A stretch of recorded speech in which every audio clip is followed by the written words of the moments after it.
Mankind has always looked to the stars. Since time immemorial, the universe has been a source of fascination and fundamental questions. What else is out there? How was all this created? Where do we come from? When we talk about spaceflight, we think of rockets and astronauts and adventurous journeys to far-off worlds. But real spaceflight takes place very close to us in Earth orbit and unmanned.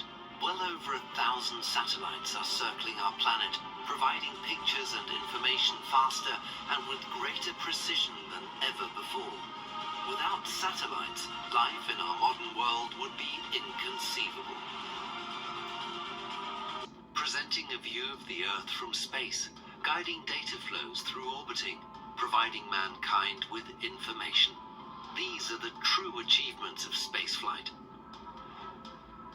But through ultra-sensitive sensor and camera technology, radar beams and measuring techniques, satellites also provide us with views of the Earth earlier generations could never even have dreamt of.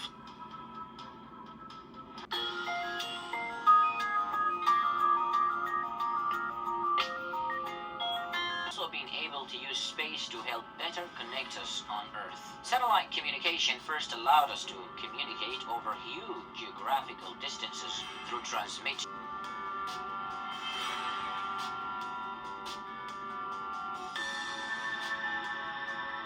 NASA, which had been formed in 1958, they had an earlier idea of using Project Relay, which was to test telecommunications via satellite.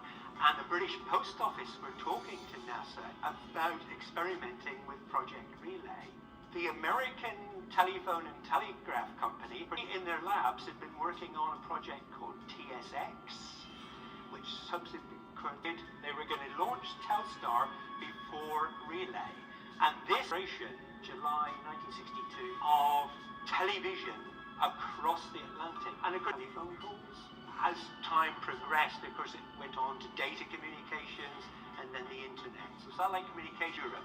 They then put a satellite over the Pacific Ocean region, so then the western side of the USA and South America could communicate with Asia. Put one over the Indian Ocean region, which meant Europe